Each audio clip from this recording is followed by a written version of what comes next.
du Conseil. C'est pas à nous de décider. En tout cas, des techniciens pointus qui sont dans les coopératives peuvent accompagner nos exploitants sur la transition. Et ça aussi, en ce sens-là, ça doit être fait. Merci. On peut voter les rapports. Pardon. Oui, j'allais oublier l'amendement. Allez-y, Monsieur Masson. Président, je voulais compléter le rapport par un amendement proposant une phrase soulignant la nécessité de développer les écoles vétérinaires. Malheureusement, lors d'une précédente séance, vous m'avez rejeté l'amendement que j'avais fait sur un autre sujet en me disant, dans la mesure où vous ne modifiez pas le montant des sommes concernées, l'amendement n'est pas recevable. Donc ça explique que, disons, j'ai modifié, je propose de modifier par mon amendement de 1 euro, d'apporter une modification d'1 euro sur le montant du dossier en cause pour ne pas être rejeté, parce que la problématique que je souhaite évoquer est importante. Je crois que ça sert strictement à rien d'aider l'installation des vétérinaires s'il n'y a pas de vétérinaires. Or, la raison pour laquelle nous n'avons pas de vétérinaires, c'est que dans tout l'Est de la France, pas seulement le Grand Est, dans tout l'Est de la France, il n'y a aucune école vétérinaire.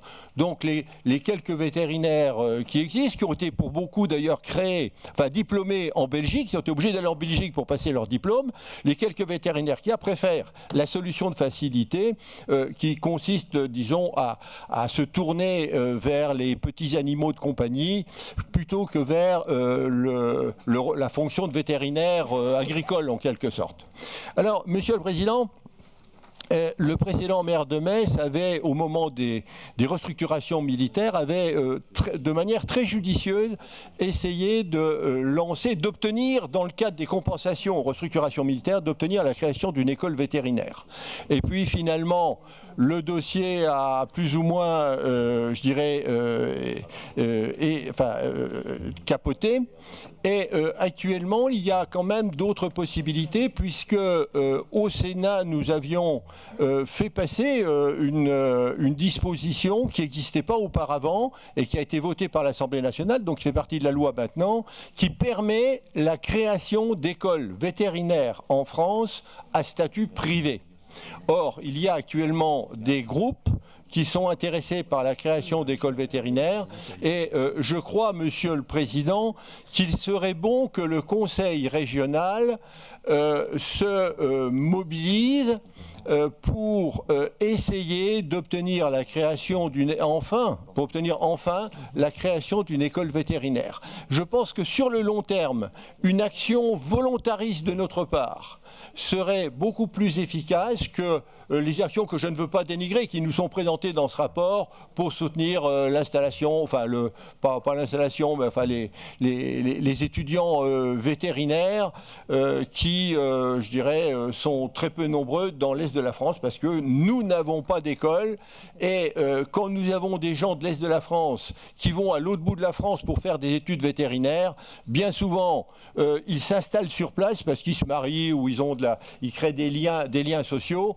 Et de même que pour les médecins, eh bien, c'est là où il n'y a pas d'université de médecine que, disons, c'est les départements-là qui ont le plus de pénurie de médecins. Eh bien, pour les vétérinaires, c'est la même chose. Bien que je ne veuille pas créer un parallèle ou assumer les médecins aux vétérinaires, mais je crois qu'au niveau de la logique, c'est la même chose. Donc, Monsieur le Président, je présente cet amendement de manière symbolique, avec une somme tout à fait symbolique, pour témoigner de ce que nous souhaitons, un investissement fort de l'exécutif régional sur ce sujet. Merci. La parole est à François Grosdidier.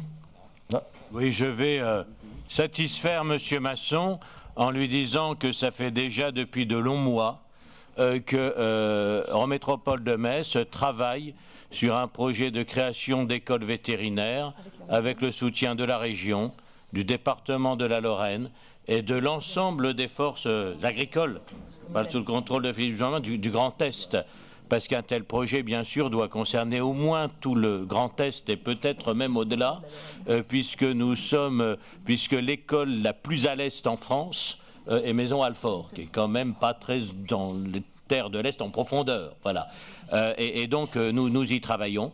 En lien bien sûr avec le ministère. Nous avons d'ailleurs un rendez-vous très prochain avec le ministère de l'Agriculture qui a été confirmé, et que c'est moi, à travers des motions, du battage médiatique, qu'on fait avancer un tel dossier au moins dans sa phase préliminaire.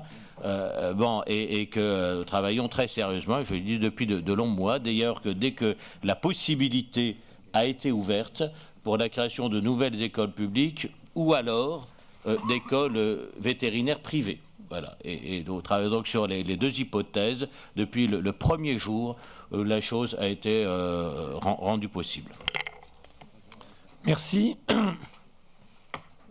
Pas de réponse du côté de Béatrice Moreau sur le vœu lui-même? Non. Sur l'amendement, pardon.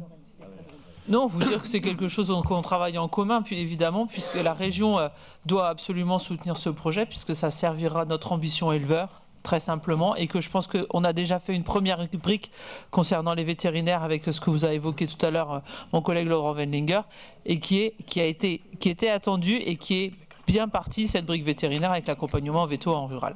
Donc évidemment, la région n'attend pas cet amendement, et donc du coup, moi je vous propose de ne pas modifier le montant de l'autorisation de programme. Merci. Je mets donc